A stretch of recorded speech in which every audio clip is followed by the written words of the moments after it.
എങ്ങനെ മറന്നിടും എൻ പ്രിയ യേശുവിനെ, എങ്ങനെ സ്തുതിച്ചിടും. ആമേൻ. ഹല്ലേലൂയ, ഹല്ലേലൂയ, ഹല്ലേലൂയ. കർത്താവിൻ്റെ അതിപരിശുദ്ധമായ നാമം വാഴ്ത്തപ്പെടുമാറാകട്ടെ. അനുഗ്രഹിക്കപ്പെട്ട നല്ല രാത്രിക്കായി ദൈവത്തെ സ്തുതിക്കുന്നു, സ്തോത്രം ചെയ്യുന്നു.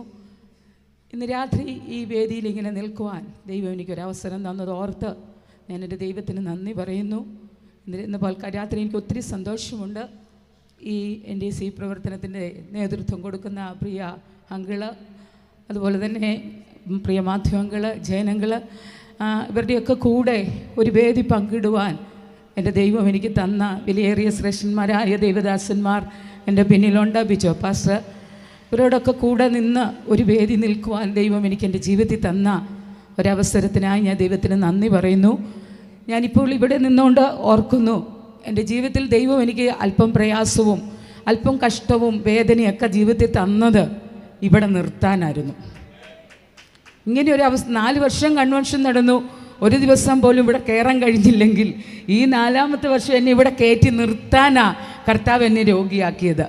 ആമേൻ, ഹല്ലേലൂയ. ദൈവത്തിൻ്റെ പ്ലാനുകളും പദ്ധതികളൊക്കെ വളരെ വിശാലമായതും നമ്മൾ ആരും ചിന്തിക്കുന്നതിനേക്കാൾ അപ്പുറമായി നമ്മെക്കുറിച്ചുള്ള ദൈവത്തിൻ്റെ പ്ലാനും പദ്ധതികളും ഒക്കെ വലുതാ.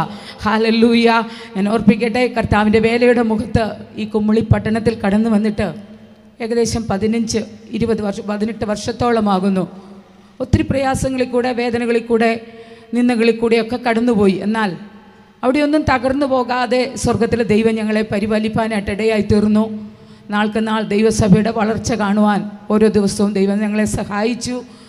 അങ്ങനെ ഞങ്ങൾ വളരെ സന്തോഷത്തോടെ ഈ ദേശത്ത് കർത്താവിൻ്റെ വേലയിൽ ഞങ്ങളായിരിക്കുമ്പോൾ കഴിഞ്ഞ ഏപ്രിൽ മെയ് മാസത്തിൽ ഞങ്ങൾ 21 days ഫാസ്റ്റിംഗ് പ്രെയർ ഇവിടെ നടത്തുവാനായിട്ട് ഇടയായി തീർന്നു. ആ സമയത്ത് ഏകദേശം ഒരു 10-15 കുഞ്ഞുങ്ങൾ, 10-20 കുഞ്ഞുങ്ങൾ നമ്മുടെ ദൈവസഭയ്ക്കകത്തുണ്ട്. എന്നാൽ ആ സമയത്ത് കർത്താവ് ഞങ്ങൾ ആ 21 days ഫാസ്റ്റിങ്ങിൽ ഇരിക്കുമ്പോൾ അവസാനത്തെ ആ 7 ദിവസങ്ങളിലേക്ക് കടന്നു വന്നപ്പോൾ ദൈവത്തിൻ്റെ പരിശുദ്ധാത്മാവിനോട് പറഞ്ഞു, ഇത്രയും നാൾ കുഞ്ഞുങ്ങൾക്ക് അത് മുതിർന്നവർ ആത്മാഭിഷേകം പ്രാപിക്കുവാനും അവർ ദൈവകൃപയിൽ മുന്നേറുവാനാണ് നമ്മൾ ആഗ്രഹിക്കുകയും ഉത്സാഹിക്കുകയും ഒക്കെ ചെയ്തത്. എന്നാൽ അതിനേക്കാൾ ഉപരിയായി ഞാൻ ഇന്നും പറയാനായിട്ട് ഇടയായിരുന്നു, എനിക്ക് ഈ പിഞ്ചു കുഞ്ഞുങ്ങളെക്കുറിച്ച് ഒത്തിരി ഭാരം എൻ്റെ ജീവിതത്തിലുണ്ട്. കാരണം ലോകം വളരെ വഷളത്വത്തിലേക്കും മദ്യത്തിലേക്കും മയക്കുമരുന്നിലേക്കൊക്കെ പോകുമ്പോൾ ഇവരെ ദൈവവഴിയിൽ നടത്തുക എന്നുള്ളത് എനിക്ക് വളരെ ആഗ്രഹവും ചിന്തയുമാണ്. എന്നാൽ പരിശുദ്ധാത്മാവിനോട് പറഞ്ഞ് ഈ കുഞ്ഞുങ്ങൾക്ക് വേണ്ടി പ്രത്യേക സ്പെഷ്യലായിട്ട് ഇവർക്ക് വേണ്ടി സമയങ്ങളെ വേർതിരിക്കണമെന്ന് പരിശുദ്ധാത്മാവ് ഇടപെടുവാനായിട്ട് ഇടയായി തീർന്നു. അങ്ങനെ ഞങ്ങൾ അവസാനത്തെ ദിവസങ്ങൾ ഞങ്ങളുടെ കുഞ്ഞുങ്ങൾക്ക് വേണ്ടി സമയങ്ങളെ വേർതിരിക്കുവാനായിട്ട് ഇടയായി. ഞാൻ പറയട്ടെ, ഞങ്ങളുടെ കൂടെ ഉണ്ടായിരുന്ന ഞങ്ങളുടെ 20 കുഞ്ഞുങ്ങളും അഭിഷേകം പ്രാപിക്കുവാനായിട്ട് ഇടയായി തീർന്നു. പലരും പ്രവചിക്കുവാൻ തുടങ്ങി, പലരും പല വെളിപ്പാടുകൾ കുഞ്ഞുങ്ങൾ കാണുവാൻ തുടങ്ങി, അവരുടെ കുടുംബത്തിനകത്ത് തന്നെ വ്യത്യാസങ്ങൾ വരാൻ തുടങ്ങി. ഹല്ലേലൂയ. അങ്ങനെ വളരെ സന്തോഷത്തോടെ സഭ ഒരു വലിയ ആനന്ദത്തിലേക്ക് പോയിക്കൊണ്ടിരിക്കുന്ന ആ സമയത്ത്, ഹല്ലേലൂയ, ജൂൺ മാസം ഞാൻ കർത്താവിൻ്റെ വേലയോടുള്ള ബന്ധത്തിൽ ടീം പ്രവർത്തനവുമായിട്ട് മുംബൈയിൽ മഹാരാഷ്ട്രയ്ക്ക് കടന്നു പോകുവാനിടയായി. ഒരാഴ്ച അവിടെ കർത്താവിൻ്റെ വേലയിൽ വളരെ ശക്തമായി ശുശ്രൂഷിപ്പാനും ആ ദേശം ചുറ്റി കർത്താവിന് വേണ്ടി പ്രാർത്ഥിപ്പാനൊക്കെ ദൈവം ഭാഗ്യം തന്നു. അങ്ങനെ വളരെ കർത്താവിൻ്റെ വേലയിൽ ഞാൻ ആഗോളം ഓടുക, ഉറക്കം വളച്ചും പകലും രാത്രിയാക്കിക്കൊണ്ട്, രാത്രിയൊക്കെ വളരെ ലേറ്റായി വന്ന് കിടന്ന് ഉറങ്ങുന്ന സമയങ്ങൾ ഞങ്ങളുടെ ജീവിതത്തിലുണ്ട്. എന്നാൽ അതൊന്നും ഞങ്ങളുടെ ജീവിതത്തിൽ ഒരു പ്രശ്നമായിരുന്നില്ല. അങ്ങനെ വളരെ സന്തോഷത്തോടെ എൻ്റെ കുടുംബം, എൻ്റെ കുഞ്ഞുങ്ങൾ, എൻ്റെ അച്ഛൻ, ഞങ്ങളൊക്കെ വളരെ സന്തോഷത്തോടെ കർത്താവിൻ്റെ വേലയിൽ മുന്നേറിക്കൊണ്ടിരിക്കുന്ന ഒരു സമയത്ത് കഴിഞ്ഞ ജൂലൈ മാസം 15-ാം തീയതിക്ക് ശേഷം അവിചാരിതമായി എൻ്റെ ശരീരത്തിൽ ഒരു മുഴ കാണുവാനായിട്ട് ഇടയായി തീർന്നു. ഞാൻ എൻ്റെ കൂട്ടായി കിടന്ന കർത്താവിൻ്റെ ദാസനോട് പറഞ്ഞപ്പോൾ ഇങ്ങനെ ഒരു പ്രയാസമുണ്ട്. പെട്ടെന്ന് എന്നോട് പറഞ്ഞു അസാരമില്ല എന്ന് പറഞ്ഞു. എന്നാൽ കുറച്ച് ദിവസവും കൂടെ ഞങ്ങൾ മുന്നോട്ട് പോയി. എന്നാൽ ഒരാഴ്ചയും കൂടെ കഴിഞ്ഞപ്പോൾ എൻ്റെ ഹൃദയത്തിൽ എന്തോ ഞാനിങ്ങനെ വല്ലാതെ ഭാരപ്പെടുവാനും എൻ്റെ ഹൃദയത്തിൽ ഇന്ന് പരിശുദ്ധാത്മാവ് എന്തോ എന്നോട് പറയുകയാണില്ല, ഇത് നോക്കണം, ഇത് ചെയ്യണം, നോക്കണം, ഇതെന്താണെന്ന് അറിയണം എന്ന് എൻ്റെ ഹൃദയത്തിൽ ഇങ്ങനെ ഇടപെടുവാനായിട്ട് ഇടയായി തീർന്നു. ഞാൻ എൻ്റെ കൂട്ടായി കൊടുത്ത ദാസനോട് പറഞ്ഞു, അച്ഛൻ ഇങ്ങനെ എനിക്ക് ഇതൊന്ന് കാണിക്കണം, ഒന്നുമില്ലെങ്കിൽ ഒന്നുമില്ല, എന്തെങ്കിലും ഉണ്ടെങ്കിൽ അതിൻ്റെ കാര്യങ്ങൾ ചെയ്യണം, അതുകൊണ്ട് എന്നെ ഒന്ന് ഹോസ്പിറ്റലിൽ കൊണ്ടുപോകണമെന്ന് പറഞ്ഞു. പെട്ടെന്ന് എന്നോട് പറഞ്ഞു ഒരുങ്ങിക്കോ, നമുക്ക് പോയേക്കാം എന്ന് പറഞ്ഞ് ഞങ്ങൾ രണ്ടുപേരും കൂടെ യാത്രയായി കട്ടപ്പന 20 ഏക്കർ ഹോസ്പിറ്റലിൽ കൊണ്ടുവന്നു. അവിടെ കൊണ്ടുവന്ന് എന്നെ കാണിച്ച സമയത്ത് എന്നെ പരിശോധിച്ച ഡോക്ടർ അച്ചാച്ചനോട് പറഞ്ഞു, ഇത് വെച്ചുകൊണ്ടിരിക്കാൻ പാടില്ല, ഒന്നില്ല നിങ്ങൾ ഇടുക്കി മെഡിക്കൽ കോളേജിൽ പൊക്കോ, അല്ലെ കോട്ടയം മെഡിക്കൽ കോളേജിൽ പൊക്കോളാൻ പറഞ്ഞു. അപ്പം ഞങ്ങൾക്ക് തന്നെ തോന്നി എന്തോ അല്പം പ്രയാസം ഉണ്ടല്ലോ എന്ന്. വരുന്ന യാത്രയിൽ മോനെ എൻ്റെ കുഞ്ഞുങ്ങൾ, ദൈവം എനിക്ക് മക്കളെ ഹോബ തരുന്ന ദാനമെന്നാണ് ദൈവവചനം പറയുന്നത്. ശരിക്കും എൻ്റെ മക്കൾ എനിക്ക് ദൈവം തന്ന ദാനമാണ്. അവരെക്കുറിച്ച് എത്ര പറഞ്ഞാലും എനിക്ക് മതി വരത്തില്ല. ഒരപ്പനെ എങ്ങനെ സ്നേഹിക്കണം, ഒരമ്മയെ എങ്ങനെ സ്നേഹിക്കണം, അവരെ എങ്ങനെ കരുതണം, എൻ്റെ കുഞ്ഞുങ്ങൾക്ക് നന്നായി അറിയാം, 4 പേർക്കും. എന്നാൽ എൻ്റെ മോൻ എന്നോട് പറഞ്ഞു, മമ്മി കോട്ടയത്തോ ഇടുക്കിയിലോ ഒന്നും പോകണ്ട, മമ്മി ഏതെങ്കിലും നല്ല ഹോസ്പിറ്റലിൽ പോകണമെന്ന് പറയാനിടയായി. അങ്ങനെ എവിടെ പോകണം എന്നിങ്ങനെ ചിന്തിച്ച് ഞാനിരിക്കുമ്പോൾ സമയത്ത് ഈ പെരിയാർ ആശുപത്രിയിലെ അപ്പച്ചൻ്റെ മകളുടെ മകൾ, അതായത് സ്നേഹ അന്ന ജോയി, പ്രിയ കുഞ്ഞ് ബിലിവേഴ്സ് ഹോസ്പിറ്റലിൽ ഡോക്ടറാണ്, നെഫ്രോയുടെ ഡോക്ടറാണ്.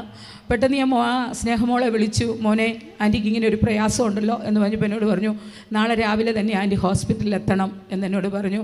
ഞാൻ രാവിലെ ഹോസ്പിറ്റലിലെത്തി. ഞാൻ ചെല്ലുമ്പോൾ എനിക്ക് ചീട്ടെടുത്ത് എന്നെ വെയിറ്റ് ചെയ്ത് ആ എൻട്രൻസിൽ നിൽക്കുക ആ കുഞ്ഞ്. പെട്ടെന്ന് ആ കുഞ്ഞിനോടൊക്കെ എത്ര നന്ദി പറഞ്ഞാലും മതി വരത്തില്ല. അത്രയ്ക്കും എന്നെ കരുതുവാൻ, എന്നെ ശുശ്രൂഷിപ്പാനൊക്കെ ദൈവം ഭാഗ്യം തന്നു. ആ കുഞ്ഞിൻ്റെ ആ സ്നേഹം, കരുതലൊക്കെ കാണുവാനിടയായി. ആ കുടുംബത്തോട് സുലതി ആൻറ്റി, കുഞ്ഞുങ്ങൾ, അവരോടൊക്കെ എത്ര നന്ദി പറഞ്ഞാലും മതി വരത്തില്ല. അങ്ങനെ സ്നേഹമുളനെ കുഞ്ഞിൻ്റെ ഫ്രണ്ടായിരിക്കുന്ന ഒരു ഡോക്ടറുടെ അടുത്തേക്ക് എന്നെ കൊണ്ടുപോയി കാണിച്ച് ആ കുഞ്ഞിൻ്റെ കൂടെ വന്നു, കാര്യങ്ങൾ സംസാരിച്ചു, ഡോക്ടറുമായിട്ട് ഷെയർ ചെയ്തു. പെട്ടെന്ന് ഡോക്ടർ അച്ഛനെ കണ്ടപ്പോൾ മനസ്സിലായി ഒരു പുരോഹിതനാണ് എന്ന് ആ ഡോക്ടർക്ക് മനസ്സിലായി. പെട്ടെന്ന് ആ ഡോക്ടർ അച്ഛനോട് പറഞ്ഞു, അച്ഛൻ ഉദ്ദേശിക്കുന്ന പോലെ അല്ല കേട്ടോ, ഇത് ഇച്ചിരി പ്രയാസമുണ്ടേ, അതുകൊണ്ട് നമുക്ക് ചില ചെക്കപ്പുകൾ ചെയ്തേ പറ്റത്തോളം എന്ന് പറഞ്ഞു. അച്ഛൻ പറഞ്ഞു, ഓക്കെ, അതിനൊന്നും ഒരു പ്രയാസമില്ല, ചെയ്തോളാൻ പറഞ്ഞു. ഞങ്ങൾ അപ്പോഴും വിശ്വസിക്കുന്നില്ല എൻ്റെ ശരീരത്തിൽ ക്യാൻസറിൻ്റെ അണുക്കളുണ്ടെന്ന്. ഞാൻ അന്നേരവും വിശ്വസിക്കുന്നില്ല. ഞാൻ പറഞ്ഞു, ഇല്ലപ്പാ, ഒന്നുമില്ല, കുഴപ്പമൊന്നുമില്ല, ഇത് എൻ്റെ ജീവിതത്തിൽ ഇതൊന്നും വരത്തില്ല എന്ന് പറഞ്ഞ് ഞങ്ങൾ 2 പേരും ഡ്രൈവ് ചെയ്ത് ഇവിടെ വരുവാനായിട്ടിടയായി തീർന്നു. ചില ദിവസങ്ങൾ കഴിഞ്ഞപ്പോൾ അങ്ങനെ ഹോസ്പിറ്റലിൽ നിന്ന് വിളിച്ചു, എത്രയും വേഗം കടന്നു വരണം, മുന്നോട്ട് ട്രീറ്റ്മെൻറ്റുകൾ എടുക്കണമെന്ന് പറഞ്ഞ് വിളിക്കുവാനായിട്ടിടയായി. എൻ്റെ കുഞ്ഞുങ്ങൾ വിദേശത്തിരുന്നു കൊണ്ട് തന്നെ ഡോക്ടറുമായിട്ട് സംസാരിച്ചു, എന്താ ചെയ്യേണ്ടത്. എൻ്റെ മോള്, എനിക്കതേ പറയാൻ പറ്റുള്ളൂ, എൻ്റെ മോൻ്റെ വൈഫ്, അവളെൻ്റെ മോളാണ്. എൻ്റെ മോളെന്ന് പറഞ്ഞാൽ അതെങ്ങനെ പറയണമെന്ന് എനിക്കറിയത്തില്ല. എൻ്റെ മമ്മിക്ക് എന്താ ഡോക്ടർ സംഭവിച്ചത്, എൻ്റെ മമ്മിയെ എങ്ങനെ ചികിത്സിക്കണം, എന്താണ് മമ്മിക്ക് കൊടുക്കേണ്ട ട്രീറ്റ്മെൻറ്റ് എന്ന് അവളവിടെ ഇരുന്നു കൊണ്ട് എന്നെ ഡോക്ടറുമായിട്ട് ഷെയർ ചെയ്യുവാനായിട്ടിടയായി തീർന്നു. അങ്ങനെ എൻ്റെ കുഞ്ഞുങ്ങൾ വിദേശത്ത് അവിടെ നിന്ന് കടന്നു വന്നു, എന്നെ ഡോക്ടറെ കാണിച്ചു, കാര്യങ്ങൾ സംസാരിച്ചു. ഓഗസ്റ്റ് 1-ാം തീയതി എൻ്റെ ട്രീറ്റ്മെൻറ്റ് ആരംഭിക്കുവാനായിട്ടിടയായി. ഡോക്ടർ എന്നെ പരിശോധിച്ചതിന് ശേഷം പറഞ്ഞൊരു കാര്യം ഇതാണ്, ക്യാൻസറിൻ്റെ 3-ാമത്തെ സ്റ്റേജിൽ ഞാൻ എത്തിയിരിക്കുന്നു. എൻ്റെ ട്രീറ്റ്മെൻറ്റ് ഓഗസ്റ്റ് 1-ന് ആരംഭിച്ചു. ഞാൻ പറയട്ടെ, ഒത്തിരി പ്രയാസങ്ങൾ, ഒത്തിരി വേദനകൾ, ആ സമയത്ത് ഞങ്ങൾ തകർന്നു പോകുവാനായിട്ടിടയായി. എങ്ങനെ മുന്നോട്ട് പോകണം, എന്ത് ചെയ്യണം, ചില ചോദ്യങ്ങൾ ദൈവത്തോട് ചോദിച്ചു. യേശുപ്പച്ചാ, എന്താ ഇത്, എന്തുകൊണ്ടിങ്ങനെ സംഭവിച്ചു എന്ന് ഓർത്ത് പല സമയങ്ങളിൽ ഞാൻ ഒറ്റയ്ക്കിരിക്കുമ്പോൾ ഞാനറിയാതെ ഞാൻ കരയുവാനായിട്ടിടയായിത്തീരും. എനിക്ക് എങ്ങനെ മനുഷ്യനെ ഞാൻ ഫേസ് ചെയ്യും, ഞാനൊരു രോഗിയായല്ലോ, എൻ്റെ ജീവിതത്തിൻ്റെ, എൻ്റെ ശരീരത്തിൻ്റെ ഘടനകൾക്ക് മാറ്റം വന്നല്ലോ, ഞാൻ എങ്ങനെ മറ്റു മനുഷ്യനെ ഫേസ് ചെയ്യും എന്നൊക്കെ ഓർത്ത് ഞാനിങ്ങനെ ഭാരപ്പെടാറുണ്ട്. ആ സമയത്ത് ഒരു ദിവസം ഞാനിങ്ങനെ ഇരുന്ന് കരഞ്ഞ്, വല്ലാതെ നിലവിളിച്ച് കരഞ്ഞുകൊണ്ടിരിക്കുമ്പോൾ കർത്താവ് എന്നോട് പറഞ്ഞു, കുഞ്ഞേ, ഇത് നിന്നെ പണിയാനാ, നീ ഇത്രയും ഓടിയതുപോലെ അല്ല, ഇനി അതിനപ്പുറത്തേക്ക് എനിക്ക് നിന്നെ ഓടിക്കാനുണ്ട്. ചില പാട്ടുകളുടെ ഈരടികൾ കർത്താവിൻ്റെ ഉള്ളത്തിലേക്ക് ആഴമായി തരുവാനായിട്ടിടയായി തീർന്നു. ഞാൻ വിശ്വസിച്ചു, കർത്താവ് പിന്നെയും ഭാരം വരുമ്പോൾ പിന്നെയും കരയും. ആ സമയത്ത് അച്ഛൻ എന്നെ ഒത്തിരി ആശ്വസിപ്പിച്ചു. ഞാൻ പറയാമല്ലോ, എനിക്ക് ഒത്തിരി പേരോട് നന്ദി പറയാനുണ്ട്. NDCയുടെ പ്രവർത്തനത്തിൽ എൻ്റെ സഭയുടെ നേതൃത്വത്തോട് അച്ഛൻ വിവരങ്ങൾ അറിഞ്ഞു, പ്രത്യേകിച്ച് വിജയ് ബ്രദറിനോട് അച്ഛൻ കാര്യങ്ങളെല്ലാം പറഞ്ഞു. പെട്ടെന്ന് വിജയ് ബ്രദർ പ്രവർത്തനത്തോട് ഈ കാര്യങ്ങൾ പറഞ്ഞു. എനിക്ക് സുഖമില്ല എന്ന് പറയുവാനിടയായി. അന്ന് മുതൽ സഭ എനിക്ക് വേണ്ടി ഏറ്റെടുത്ത് പ്രാർത്ഥിക്കുവാൻ തുടങ്ങി. അവർ വളരെ ആത്മാർത്ഥമായി NDCയിലെ ദേവദാസന്മാരും നേതൃത്വവും എനിക്ക് വേണ്ടി പ്രാർത്ഥിപ്പാനായിട്ടിടയായി തീർന്നു. പ്രാർത്ഥിച്ച നിങ്ങളോട് എൻ്റെ നന്ദി അറിയിക്കുന്നു. അതുപോലെ തന്നെ ഞാൻ പറയട്ടെ, ഞാൻ 2 ആഴ്ച ഞാൻ എൻ്റെ സഭയോട് ഞാൻ എൻ്റെ രോഗവിവരം മറച്ചു വെക്കുവാനിടയായി. കാരണം എനിക്കറിയാം, സഭ ആടിപ്പാടി ദൈവത്തെ ആരാധിച്ച് സന്തോഷിച്ച് നിൽക്കുന്ന ഈ സന്ദർഭത്തിൽ ഞാനൊരു രോഗിയാണെന്ന് സഭയ്ക്കകത്ത് പറഞ്ഞാൽ എൻ്റെ ജനം എങ്ങനെ ഉൾക്കൊള്ളും, അവരെങ്ങനെ ആയിത്തീരുമെന്ന് എനിക്കൊരു ഭാരം എൻ്റെ ഹൃദയത്തിൽ വന്നു. ഞാൻ 2 ആഴ്ച അവരെ മറച്ചു വെച്ചു. എന്നാൽ എൻ്റെ മോൻ എന്നെ വിളിച്ചു പറഞ്ഞു, മമ്മി ഒരിക്കലും അവരെ മറക്കരുത്. ഞങ്ങൾ പ്രാർത്ഥിക്കുന്നതിനേക്കാൾ അധികം എൻ്റെ മമ്മിക്ക് വേണ്ടി എൻ്റെ മമ്മിയുടെ ദൈവമക്കൾ പ്രാർത്ഥിക്കുന്നതാണ് ഏറ്റവും ബലം. അതുകൊണ്ട് സഭയോട് മമ്മി കാര്യങ്ങൾ തുറന്ന് പറയണം എന്നെൻ്റെ മോനോട് പറയുവാനായിട്ടിടയായിത്തീർന്നു. അങ്ങനെ ഞാൻ എൻ്റെ ദൈവസഭയ്ക്കകത്ത് കടന്നു വന്നു. ഒരു സഭയ്ക്കകത്ത് വർഷിപ്പ് നടത്തുന്നത് ഞാനാണ്. കാരണം ഞാൻ അവിടെ ഒന്ന് നിന്നാൽ മതി, അവർക്ക് സന്തോഷമാണ്. അപ്പം ഞാനിങ്ങനെ വർഷിപ്പ് നടത്താനായിട്ട് കയറി വന്ന് നിന്നു. പക്ഷേ എനിക്ക് വർഷിപ്പ് നടത്താൻ പറ്റുന്നില്ല. ഞാൻ വെല്ലുവായിൽ കരയുക. ഇത് കണ്ട് എൻ്റെ ദൈവജനം എല്ലാം കരയാൻ തുടങ്ങി. ഞാൻ അവരോട് പറഞ്ഞു, ഞാനൊരു ക്യാൻസർ രോഗിയാണ്. ഇത് കേട്ടപ്പോൾ സഭ ഒന്നടങ്കം അവരാർത്ത് വിളിച്ച് കരയാൻ തുടങ്ങി. അവർക്കത് ഉൾക്കൊള്ളാൻ പറ്റുന്നില്ല. ഒരിക്കലും ഞങ്ങളുടെ അമ്മാമ്മ അങ്ങനെയാണോ എന്നവർക്ക് ഉൾക്കൊള്ളാൻ പറ്റാത്ത ഒരവസ്ഥയിലെത്തി. എന്നാൽ ഒത്തിരി അവരെ ആശ്വസിപ്പിക്കുകയും ഞാൻ അവരുടെ മുമ്പിൽ സ്റ്റേണായി നിന്നിട്ട് പറഞ്ഞു, ഇല്ല കുഞ്ഞുങ്ങളെ, ദൈവം എന്നെ പുറത്ത് കൊണ്ടുവരും, നിങ്ങൾ ധൈര്യപ്പെടുന്നു പറഞ്ഞു. എൻ്റെ സഭ എനിക്ക് വേണ്ടി വളരെ ശക്തമായി രാവും പകലുമെന്നില്ലാതെ, ഊണില്ലാതെ, ഉറക്കമില്ലാതെ, പല കുഞ്ഞുങ്ങളും പറയാറുണ്ട്, അവരൊന്ന് ഉറങ്ങിക്കഴിയുമ്പോൾ എന്നെക്കുറിച്ച് ഓർക്കും, പെട്ടെന്ന് അവരുടെ ഉറക്കം നഷ്ടപ്പെടും. ഹല്ലേലൂയ. എൻ്റെ സഭ എനിക്ക് വേണ്ടി ശക്തമായി പ്രാർത്ഥിച്ചു. ജനുവരിയിലേക്ക് വന്നപ്പോൾ ഇവരെല്ലാം കരയാൻ തുടങ്ങി. ഇവർ പറഞ്ഞു, കൺവെൻഷൻ വരുന്നു, അമ്മാമ്മ ഒരു രോഗിയായിട്ട് വീട്ടിനകത്ത് കിടന്നാൽ എങ്ങനെ കൺവെൻഷനിൽ ഞങ്ങൾ സംബന്ധിക്കും? അത് പറ്റത്തില്ലെന്ന് പറഞ്ഞ് അവർ കർത്താവിനോട് പറഞ്ഞു, പറ്റത്തില്ല, ഈ കൺവെൻഷനിൽ ഞങ്ങളുടെ അമ്മാമ്മയെ കൊണ്ടുവന്നിരിക്കണമെന്ന് പറഞ്ഞ് ദൈവജനം എനിക്ക് വേണ്ടി പ്രാർത്ഥിക്കാൻ തുടങ്ങി. അവർ വളരെ ആത്മാർത്ഥമായി പ്രാർത്ഥിച്ചു. എൻ്റെ സഭയോട് നന്ദി പറയുക. എൻ്റെ സഹോദരങ്ങൾ, എൻ്റെ സഹോദരങ്ങൾ, എൻ്റെ സഹോദരൻ, എൻ്റെ മാതാവ്, പിതാവ് എല്ലാം വളരെ ആത്മാർത്ഥമായി സ്നേഹിക്കുകയും പ്രാർത്ഥിക്കുകയും ചെയ്യുവാനായിട്ട് ഇടയായി തീർന്നു. ഞാൻ പറയട്ടെ, ചില ട്രീറ്റ്മെൻറ്റ് ലോകപ്രകാരം തന്ന ഡോക്ടർമാർ തന്ന നിർദ്ദേശമനുസരിച്ച് ചില ട്രീറ്റ്മെൻറ്റുകൾ ഞാൻ എടുക്കുവാനായിട്ട് ഇടയായി തീർന്നു. ജനുവരി 6-ാം തീയതി എൻ്റെ ഓപ്പറേഷൻ നടക്കുവാനായിട്ട് ഇടയായി. ഞാൻ പറയട്ടെ, ജൂലൈ മാസം പകുതിയിൽ ഞാനൊരു ക്യാൻസറിൻ്റെ 3-ാമത്തെ സ്റ്റേജിൽ എത്തി നിൽക്കുന്നു എന്ന് ഡോക്ടർ വിധി എഴുതി എന്നെ മാറ്റി നിർത്തി. എന്നാൽ ജനുവരി മാസം 6-ാം തീയതി ഓപ്പറേഷന് ശേഷം അവരെൻ്റെ ആ ശരീരത്തിൽ നിന്നെടുത്ത ദ്രാവകവും കാര്യങ്ങൾ അവർ ടെസ്റ്റ് ചെയ്യുവാനായിട്ട് ഇടയായി തീർന്നു. ടെസ്റ്റ് ചെയ്തതിന് ശേഷം അവർ പറഞ്ഞ അച്ഛനെയും കുഞ്ഞുങ്ങളെയും വിളിച്ചിട്ട് പറഞ്ഞൊരു കാര്യം ഇതാണ്, 3-ാമത്തെ സ്റ്റേജിൽ എത്തി നിന്ന നിങ്ങളുടെ മമ്മിക്ക് ഇനി ശരീരത്തിൽ ക്യാൻസറിൻ്റെ യാതൊരു അണുക്കളും ഇല്ല എന്ന് ആ ഡോക്ടർ പറയുവാനായിട്ട് ഇടയായി തീർന്നു. ഹല്ലേലൂയ. ഞാൻ എൻ്റെ ഡോക്ടറെ അവസാനമായി പോയി കണ്ട സമയത്ത് എന്നോട് പറഞ്ഞത് ഇതാണ്, ഇനി ഒരു മരുന്നുമില്ല, ഇനി ഒരു മരുന്നും കഴിക്കണ്ട. ഹല്ലേലൂയ. 4 മാസം 5 മാസം കൂടുമ്പോൾ വന്ന് എന്ത് ചെയ്യണം? ഒന്ന് ചെക്കപ്പ് ചെയ്ത് പോയാൽ മാത്രം മതി. എൻ്റെ ദൈവം എത്ര വിശ്വസ്തനാണെന്നറിയാവോ കുഞ്ഞുങ്ങളെ? അവൻ രോഗിക്ക് വൈദ്യനാണെന്ന് പറഞ്ഞാൽ അവൻ വൈദ്യൻ തന്നെയാ. എൻ്റെ അനുഭവത്തിൽ ഞാൻ പറയാം, ഹല്ലേലൂയ, ഹല്ലേലൂയ. എന്നെ ഇത്രത്തോളം ആരോഗ്യത്തോടെ ബലത്തോടെ ഈ 4 ദിവസവും കൺവെൻഷനിൽ ഒരു മിനിറ്റ് പോലും ഞാൻ റെസ്റ്റ് എടുക്കാതെ ഓടി നടക്കുവാൻ ദൈവം എനിക്ക് ആരോഗ്യം തന്നു. ബിജോപ്പ ഇന്നലെ എന്നെ ഒത്തിരി വഴക്ക് പറഞ്ഞു. ഇന്ന് ഉച്ചയ്ക്കും വഴക്ക് പറഞ്ഞു. എന്നോട് പറഞ്ഞു, ഇന്ന് രാത്രി ഞങ്ങളൊക്കെ പോകും, പിന്നെ വിളിച്ചാൽ പോലും കിട്ടത്തില്ല കേട്ടോ എന്ന് പറഞ്ഞ് എന്നെ വഴക്ക് പറയുവാനായിട്ടിടയായി. ഞാൻ പറഞ്ഞൊരു കാര്യമുണ്ട്, എന്നെ വിടിവിച്ച, എന്നെ ഈ സ്റ്റേജിൽ കൊണ്ട് നിർത്തിയ എൻ്റെ ദൈവജനത്തിൻ്റെ കണ്ണുനീരും പ്രാർത്ഥനയും കൊണ്ട് എന്നെ ഇവിടം വരെ കൊണ്ടെത്തിച്ച എൻ്റെ കർത്താവിനെ സ്തുതിക്കാതിരിക്കാനും അവന് വേണ്ടി ഓടാതിരിക്കാനും എനിക്ക് പറ്റത്തില്ല.